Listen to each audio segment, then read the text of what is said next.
En un mundo donde el brillo del oro y la seda fina definían la existencia, la familia Vargas reinaba con una opulencia casi obscena.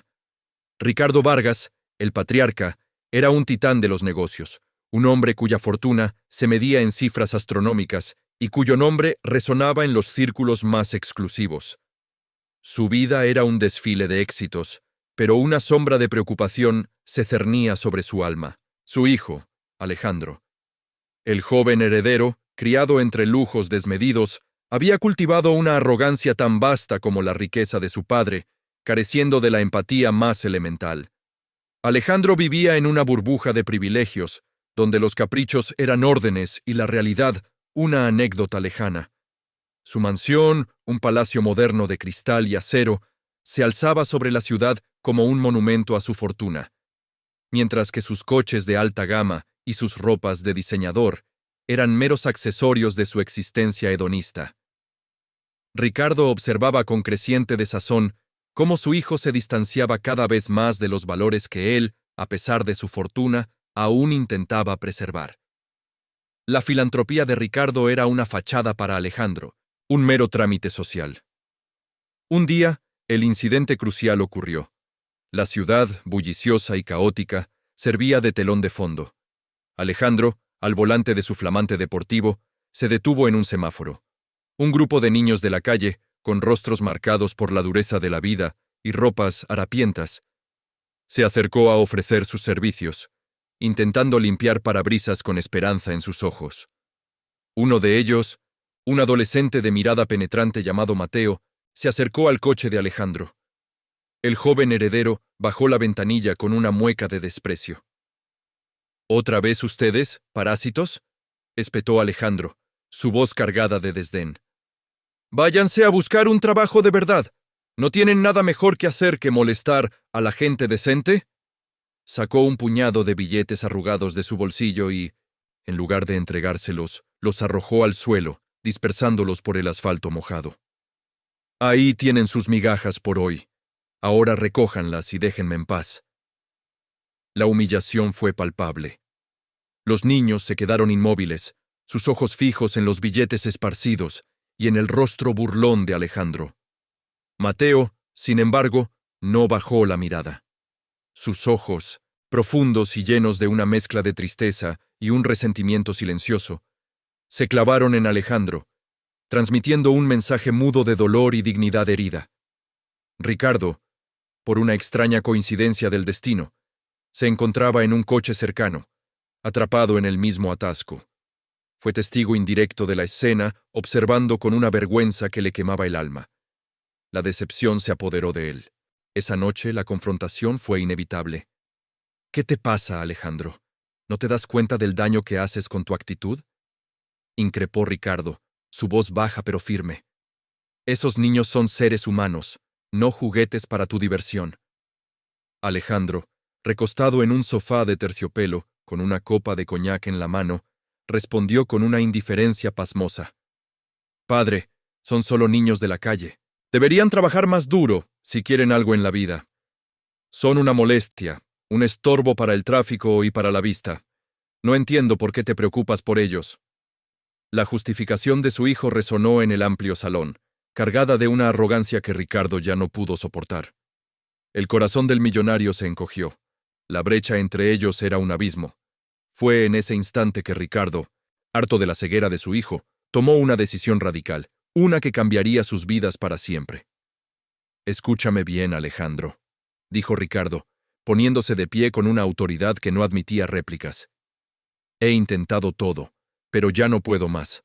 A partir de mañana, todos tus privilegios económicos desaparecerán. Estás desheredado temporalmente.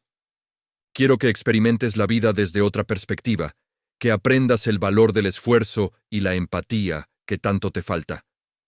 Alejandro, incrédulo y furioso, soltó la copa, que se estrelló contra el suelo. ¿Desheredado? ¿Él?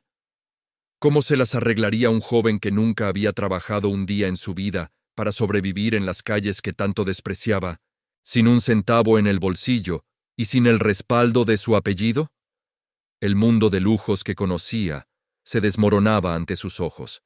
El frío de la calle mordía la piel de Alejandro, de una manera que nunca antes había experimentado. Las sábanas de seda y la calefacción central eran un recuerdo lejano, un eco burlón en su mente. Intentó buscar trabajo, pero sus intentos eran patéticos. Su currículum, antes una lista impresionante de universidades de prestigio y veranos en yates, ahora era una burla ante los ojos de los reclutadores de restaurantes de comida rápida o tiendas de barrio. Su arrogancia, antes un escudo, ahora era un obstáculo insuperable. ¿Experiencia? ¿Qué experiencia tiene, joven? ¿En qué ha trabajado?, le preguntaban, y Alejandro solo podía balbucear excusas, su voz perdiendo la seguridad que antes lo caracterizaba. El hambre se convirtió en una compañera constante, una punzada dolorosa que le recordaba su nueva realidad. Observaba con envidia a la gente que compraba comida caliente, el vapor subiendo de sus bolsas, mientras él rebuscaba en cubos de basura, sintiendo una humillación que le oprimía el pecho. La soledad era otro tormento, las risas de sus amigos de antaño, las fiestas en los clubes más exclusivos, todo se había desvanecido como un sueño. Ahora, su único consuelo era el silencio ensordecedor de la noche, roto solo por el murmullo distante de la ciudad. Una noche, mientras el asfalto helado se convertía en su cama improvisada, un flashback fugaz de su habitación de lujo, con su cama tamaño king y las vistas panorámicas de la ciudad, le arrancó un sollozo. La distancia entre su pasado y su presente era abismal, un abismo de privilegios perdidos y lecciones dolorosas. Desesperado, con el estómago vacío y el orgullo hecho jirones, Alejandro se encontró un día en una encrucijada, observando los coches pasar. La idea de limpiar parabrisas, la misma actividad que una vez había despreciado, le pareció su única opción. Tomó un trapo sucio que encontró y se acercó a un vehículo, sintiendo una vergüenza abrasadora. Fue entonces cuando sus ojos se cruzaron con los de Mateo. El mismo Mateo, el adolescente al que había humillado semanas atrás. Mateo lo reconoció al instante, una chispa de sorpresa y curiosidad encendiéndose en sus ojos. No había burla ni satisfacción, solo una mirada que Alejandro no pudo descifrar. «¿Qué haces aquí?», preguntó Mateo, su voz tranquila, desprovista de cualquier resentimiento. Alejandro, con la guardia baja, no supo qué responder. La vergüenza lo envolvió. Para su asombro, Mateo no se quedó ahí. «Tenemos algo de comida caliente. Si quieres, puedes venir con nosotros. Hay un sitio bajo el puente donde nos reunimos por las noches. Es mejor que dormir a la intemperie». Alejandro, aunque su orgullo se resistía, sintió el gélido abrazo de la necesidad. La oferta era inesperada, una mano extendida desde el abismo que él mismo había cavado. Dudó, pero el frío y el hambre lo empujaron. Así comenzó una convivencia forzada, una inmersión en un mundo que Alejandro había despreciado. Observó la resiliencia de esos niños, su capacidad para encontrar alegría en las pequeñas cosas, para compartir el último trozo de pan. Vio su solidaridad, cómo se protegían unos a otros, formando una familia improvisada en la adversidad. La humanidad, que antes había negado en ellos, ahora la presenciaba en cada gesto. Aprendió a compartir, a valorar el calor de una hoguera improvisada, a trabajar en equipo para conseguir el sustento del día. La relación con Mateo fue compleja. Al principio, la desconfianza era mutua, una barrera invisible entre ellos. Pero poco a poco, a medida que Alejandro mostraba una vulnerabilidad que nunca antes había permitido, esa barrera comenzó a ceder, dando paso a un respeto mutuo. Una tarde, mientras compartían una lata de frijoles, Mateo, con la mirada perdida en el horizonte de la ciudad, le confió un secreto, una verdad que conectaría sus mundos de una manera que Alejandro jamás habría imaginado. Mateo, con una voz apenas audible, le reveló a Alejandro que su padre había trabajado para Ricardo Vargas, el propio padre de Alejandro, años atrás. Su padre, un hombre honesto y trabajador, había sido despedido injustamente de la empresa de Ricardo, acusado de una malversación de fondos que nunca cometió. Esa decisión arbitraria, impulsada por un capricho o un error de cálculo de la gerencia, había sumido a su familia en la miseria, obligándolos a vivir en las calles. La revelación golpeó a Alejandro con la fuerza de un rayo. Se sintió dividido. Por un lado, la lealtad a su padre, la figura que siempre había idealizado, y por otro, la cruda empatía por la situación de Mateo, una situación que ahora entendía en carne propia. La arrogancia de su padre, su implacable búsqueda de poder, no era tan diferente de la suya propia, solo que a una escala mucho mayor, con consecuencias devastadoras para otros. Mientras Alejandro vivía su particular descenso a los infiernos, Ricardo Vargas, desde la distancia, había estado siguiendo cada uno de sus pasos. No lo había abandonado por completo. Un investigador privado le informaba meticulosamente sobre el progreso de su hijo. Ricardo observaba con una mezcla de orgullo y dolor cómo Alejandro se enfrentaba a la cruda realidad. Se dio cuenta de que su plan estaba funcionando, que el hielo que cubría el corazón de su hijo comenzaba a derretirse. Alejandro estaba cambiando, y era el momento de la prueba final.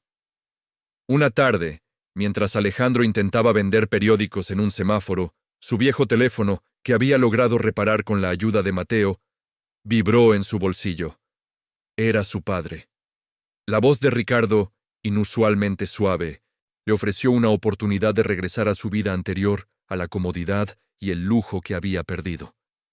Pero había una condición innegociable. Debía ayudar a Mateo y a su familia a salir de la pobreza, sin usar el dinero de su padre, sino con sus propios medios, sus nuevas habilidades y los contactos que había forjado en la calle. Alejandro, sorprendentemente, aceptó el desafío. No era el mismo joven arrogante. Ahora veía el mundo con otros ojos. Con una determinación renovada, Alejandro se lanzó a la tarea. Utilizando su conocimiento innato de los negocios, aunque ahora aplicado a una escala muy diferente, organizó un proyecto comunitario para los niños de la calle. No se trataba de caridad, sino de dignidad. Creó un programa de microemprendimientos, enseñándoles a los niños a fabricar artesanías, a ofrecer servicios básicos como limpieza de autos o pequeñas reparaciones. Consiguió un empleo digno para el padre de Mateo, utilizando una vieja red de contactos de su padre que ahora veía con otros ojos. Y lo más importante, ayudó a Mateo a regresar a la escuela, pagando sus estudios con los primeros beneficios del proyecto. Alejandro se disculpó sinceramente con Mateo y los demás niños por su comportamiento pasado, un acto de humildad que selló su transformación. El clímax llegó en un evento público, organizado por el propio Alejandro, para presentar el éxito de su proyecto comunitario. Los niños de la calle, ahora con uniformes escolares y sonrisas genuinas, contaban sus historias de superación. En medio del discurso de Alejandro, Ricardo Vargas apareció. El millonario, conmovido por la escena, subió al escenario, y ante los aplausos y las lágrimas de los presentes, reconoció públicamente el cambio de su hijo, su madurez y su nueva visión de la vida. Alejandro, con lágrimas en los ojos, abrazó a su padre, agradeciéndole por la dura lección. Luego se volvió hacia Mateo, su amigo y mentor inesperado, y le agradeció por haberle mostrado una humanidad que él había ignorado. Alejandro y Ricardo se reconciliaron, su relación ahora cimentada en un respeto mutuo y una comprensión más profunda. Alejandro decidió no volver a su vida de lujos sin antes asegurarse de que su proyecto tuviera un impacto duradero. La familia Vargas, ahora más unida y consciente de su responsabilidad social, dedicó parte de su vasta fortuna a iniciativas comunitarias. Alejandro, aunque recuperó su herencia y su posición, había encontrado un propósito mucho más grande que el dinero: el de construir puentes, no muros, entre los mundos que una vez se creyó tan separados. Su viaje de arrogancia a empatía, de desprecio a redención, se convirtió en un legado de esperanza,